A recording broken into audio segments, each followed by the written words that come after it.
Mike Sewall out in California asked, "Hey, Manly Matt, here is my annoying and overly intrusive monthly question for Dave. Where would we be without MJ Mike Sewall's annoying and overly intrusive monthly question?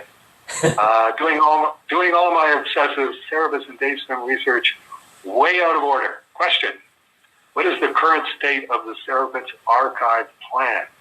Who are the caretakers? Where is it ultimately going?" Important point. No, for the record, I do not want Dave to die. Thanks, MJ Mike Sewall. To which Matt replied, "Mike, it goes to Eddie. He's the successor. Manly." And then Mike said, "Great. It's just that the saga of the archive's final destination has changed many times over the years. Up to you and Dave if you want to talk about that. Thanks for the update." Yes, the idea is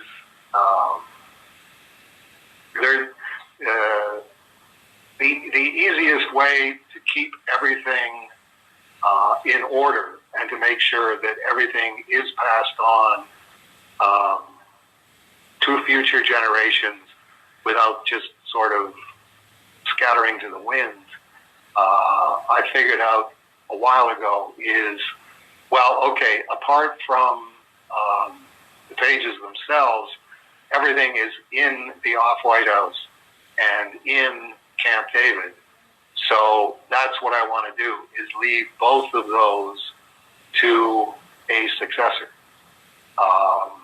which a lot of people disagree with, but that seemed the most sensible thing to me,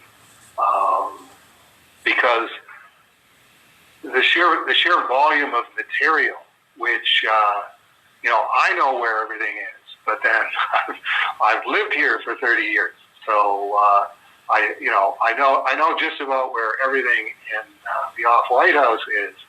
I don't know where things are in Camp David because Rolly's in charge of Camp David. So, as an example, today, Mike Jones, who works with Bill Lobes, came up from Michigan to pick up the Off-White House copies of Journey, which was a long box, and autographed all of those. Bill Lobes will autograph all of those, and then they will get them slabbed through CGC. And I went out to Camp David last night because I go, okay, I pulled out the long box of Journeys and said, Rolly, keep track of these because at some point this year, Mike Jones is coming up from Michigan on his way to Pennsylvania, and I'm going to want to autograph all of these. And I went out back and I could not find the box. And it's like, how do you hide a long box of copies of Journey? I left a phone message for Rolly saying that, when you come in tomorrow, pull all of those out, put them out for me to autograph. And when I went out back, there they all were. And it's like, okay, I give up. Where were the Journey? And it's like, the Journey were in the same spot, but he had turned the box lid around.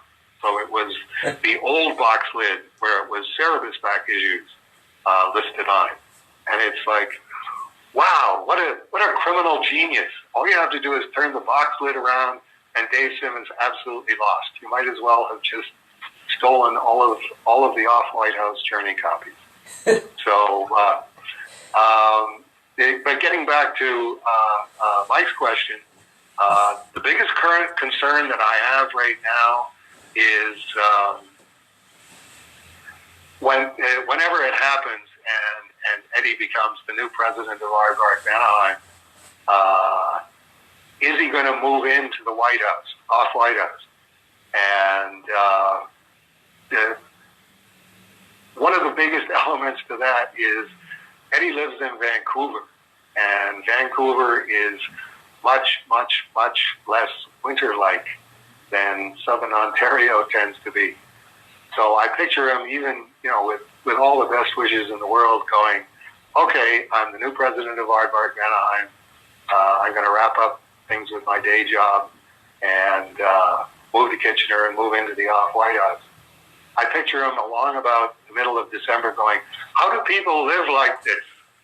This is insane. This is like living inside a refrigerator. And all these people are walking around as if this is normal." You know what I'm talking about because you live in Wisconsin. Yeah, and I haven't turned the heat on yet, and Paul and I it's pretty much every night we look at the forecast going, is it going to get close enough to freezing that we want to turn the heat on just to keep the pipes from freezing? And we kind of had an argument where she's going, "Oh, we don't need to do that." I'm like, I'm not dealing with burst pipes. So, yeah, but so far it's been, it's in the 40s, we're good. And as soon as it dips to 36, it's going to be close enough for me. I'm putting the heat on at 50, and, the kids will just have to wear sweaters. I don't care. I'm trying to go as long as I can before I have to start using the heat. But yeah, that's, I could see Eddie, sending out messages of, "Hey, if you guys want to support Aardvark Anaheim, sweaters and blankets." Yes, and space heaters. I've got this Mr. Freeze theory. Remember Mr. Freeze from the Batman TV show, where he would just have this control box that would heat these little square areas, and that's really how I live at the Off-White House. I have a space heater next to the drawing board, and I have a space heater in my bedroom, and a space heater in the work office upstairs. And wherever I am, I put the space heater on. Apart from that, it's really not livable in here. The joke about Canadian winters, that Canada has 4 seasons: June, July, August, and winter. So I think, long story short, it might turn out to be a Rowley being the on-site custodian at the Off-White House, and Eddie Kana will be the remote president of Aardvark Anaheim in Vancouver, where they got major junkie problems down at the downtown east side, but at least it's more livable temperatures. So not at all annoying, not overly intrusive.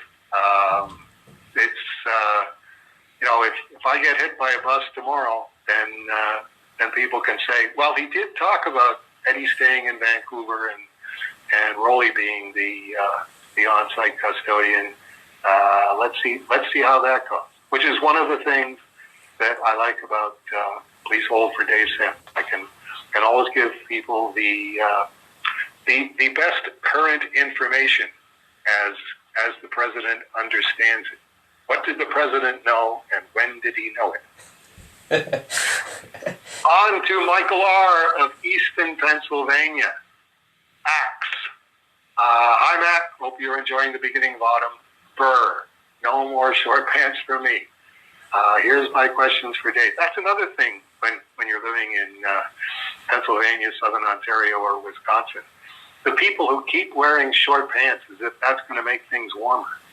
And we're at that in-between stage where the people who are already bundled up for winter are looking askance at the people in shorts, and the people in shorts are looking askance at the people in winter clothing.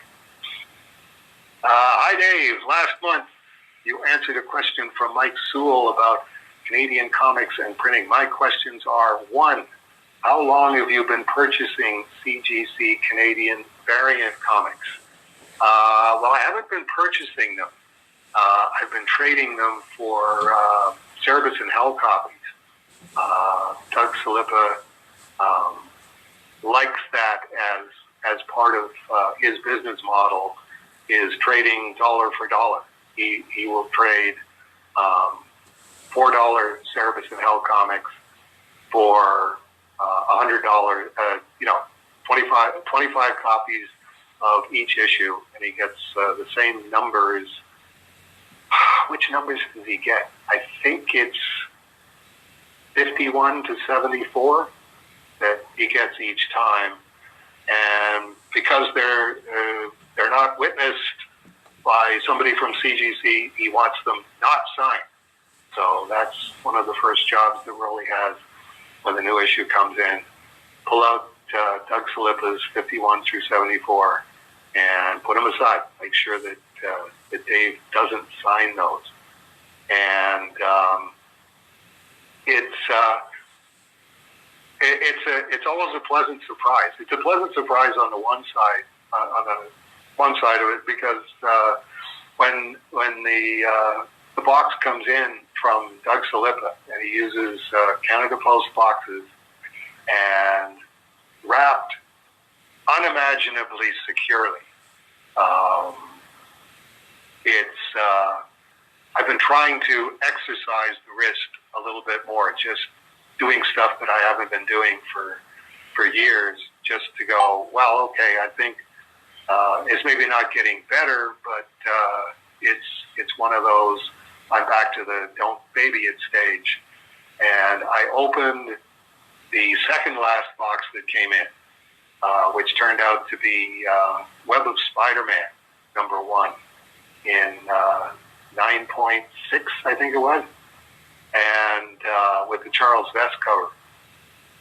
And boy, by the time I was done opening that box and peeling off all of the plastic wrap and cutting through the tape on all of the plastic wrap, it's a complete Maltese Falcon kind of thing, just like slashing away with the X-Acto knife I've cut to get the black bird out of this packaging. And then the Web of Spider-Man was the BGZ grading, and what it was going for at market was about $250 US. And then the next one was Thor 339, which that came in just during last week, and I went, that's too quick. It was only 150 or something like that. It's like, that's too quick. I don't want to open another Doug Salippa package this soon. I want to exercise the wrist, but I don't want to torture myself. So I left it out back and sat and watched Rolly opening it this morning. And it's like, it's not my imagination. These are really, really tough packages to open. If you buy anything from Doug Salippa's Comic World online and you're going, gee, I hope he wraps it securely. Trust me, don't worry about it. It's even the most psychotic postal worker could absolutely never damage a Doug Salippa CGC graded book. #2, how big has your collection got? I went and counted them. I got 16 of them now. So it seems like more. I've got them in the upstairs cupboard with a bunch of the Dave Sim file copies that I've got. And like I say, it seemed like more just because it's really cool to own all of them and to know that as long as I keep doing Cerebus and L, I will always have more of them coming in. #3, have you seen the value of any of them increase so much to say, that was a good investment? That's kind of a given right now. I haven't even checked it. I told Doug, like, I'm coming to the party a little late. By the time I found out about them, when the 2019 Overstreet Guide came out, and suddenly there was a lot more talk about the Canadian price variants, and that they are price variants. They're They're not foreign editions. They're the same comic book with a different price on the front. So that puts them in the category of the 35-cent Star Wars #1, which the prices have just gone berserk on. That's one of the most valuable bronze, if not the most valuable Bronze Age comic.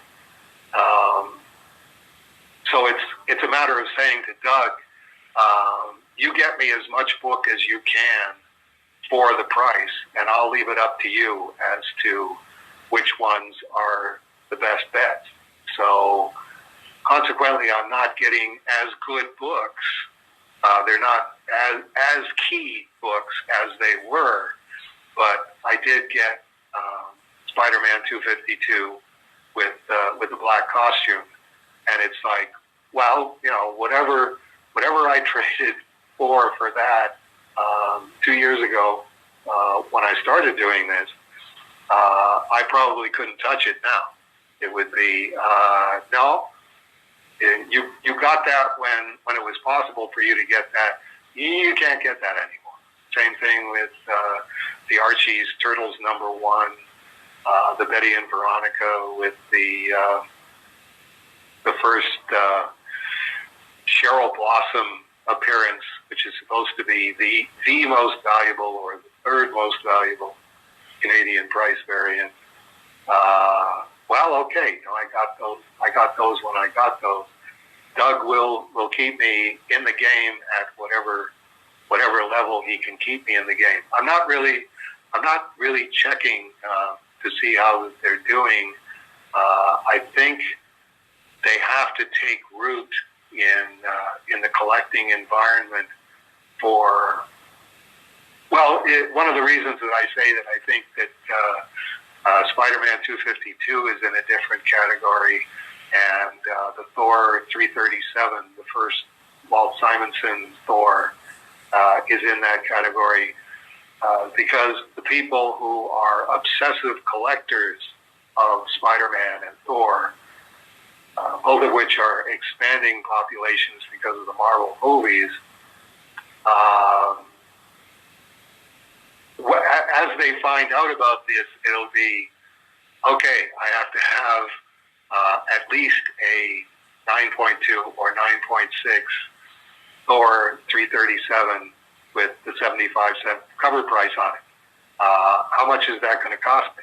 Well, you're talking about a very small pool of copies, and you're talking about people who have them and can afford to put whatever price that they want on them. Just like blue chip stocks, you're probably better off not checking that every day.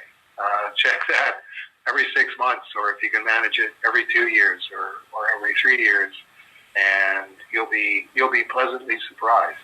But I really can't recommend Doug Salipa's Comic World any more highly in terms of if you're spending the money, believe me, you will get the book in absolute perfect condition, and you will get it really, really, really quickly, which is really all you can ask for from somebody that you're buying CGC books from. Doug Sulipa, Sulipa. What was there was a heritage auction around the time that the issue 4 original art was coming out.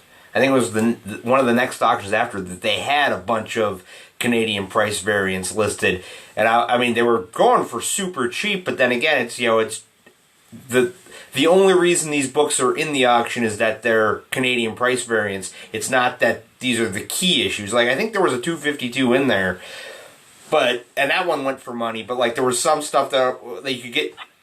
At the time I saw it was like $1 or $2, and I'm going, well, it's one of those where it some of these books are going to be huge, and some of these books is going to be, well, that book is worthless as an American edition. Right. I mean, that's why they call them key books. Key book evolves in the marketplace. The marketplace will tell you what a key book is. I think a lot of what's happening with heritage auctions now is a lot of people who are buying on heritage auctions are buying for investment, and they have absolutely no idea about comics whatsoever. They're just attracted to this environment where the hockey stick curve keeps staying a hockey stick curve, and consequently, they just watch to see, okay, where does the bidding suddenly start going berserk? That's the one I want, which I think is what happened with the Cerebus #1 pages, as opposed to the later Cerebus page. The later Cerebus page went for, a very respectable 1,500 or whatever it was. But the Cerebus #1 pages went viral. Went more viral than the complete issue 4, and that just fed on itself. And it's like, you can't make that happen, but when that does happen, it's like, well, okay, there you go. That's a lot of what I've been, devoting my entire life to, is to try and have Cerebus considered valuable. And okay, that's a major credential in terms of real world value. And I think there's still a toss up between whether the Canadian price variants are the 35-cent Star Wars #1, or they're just foreign editions. It's just these are the ones that went to Canada. It's like, I don't really have to have Spider-Man 252 from Canada any more than I need the Spider-Man 252 from South Africa. I know that they're there. I'm an obsessive Spider-Man collector, but I'm not that obsessive, or I'm not obsessive over in that direction. Well, that's trying to think.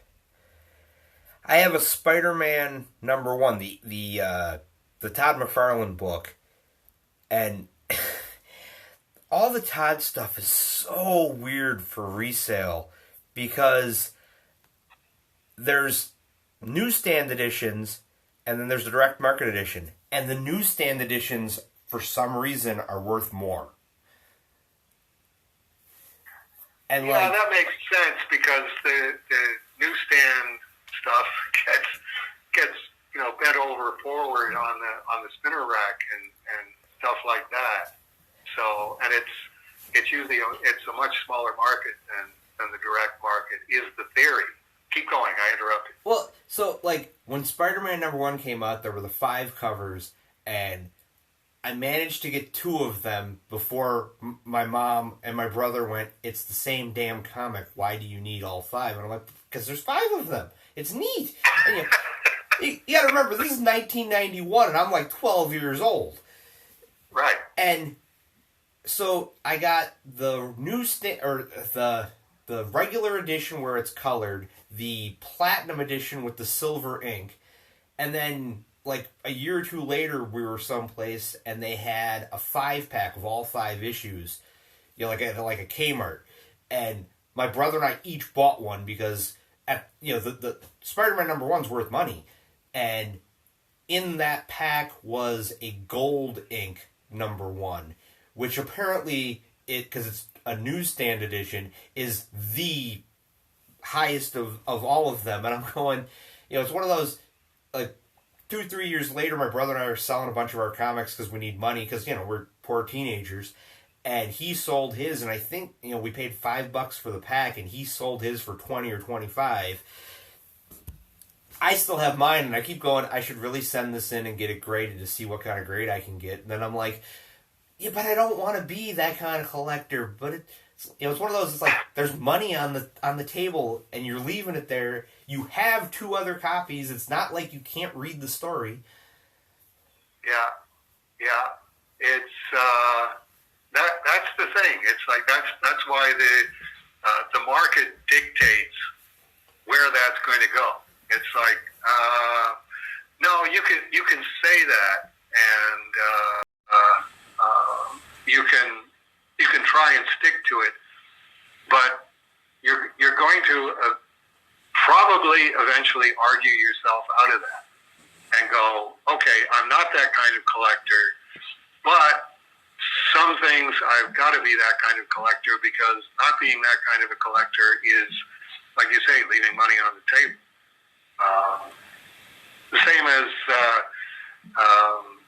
JR was up visiting from Texas the end of August, and he told me that he's a former store owner and art collector and comic collector, and he wanted to put an addition on his house, I think it was, and it was he had bought a page from Giant Size X-Men where Dave Cockrum introduced the new X-Men, and he paid Cockrum, I think, $100 for the page at the time, and he ended up selling it for whatever it was, $35,000 or something. And it's like, well, there you go. Are you going to say, JR, that makes you that kind of collector? It's like, well, do you want an addition on your house, or do you not want an addition on your house? At the same time, you'll never be able to buy that page back. You'll never get it for $35,000 again. Well, and that's like one of the things in my collection that, I mean, it's something that I have that I do not necessarily want, and I definitely don't need it. And it's on my pile of, okay, this is something I should go and get graded, because I don't have any graded books, but this is a book I can see paying to grade, is The Umbrella Academy first appeared in a free comic book day from Dark Horse. It was a free comic book day issue. And I have one, and it doesn't have a stamp from the store on it, and it's in fairly good condition. And my friend, who I let store stuff in my basement, has one. And I kind of told him, like, I might be taking that as rent. And he's like, yeah, whatever, I don't need it. So I have two of them, and I kind of want to send them in, because if they're in good grade, I know I can flip them for hundreds, if not thousands of dollars, because, it's the Umbrella Academy. It's the biggest thing since sliced bread. Right. To people that are into that kind of thing, like my niece, I don't care. Right. I mean, it's the leverage is always there, and then my theory all along has been never sell artwork you can't replace for money that you don't need. And it's like, well, we're getting into an interesting time period now where it's like, well, define need. The inflation is kicking shit out of everything.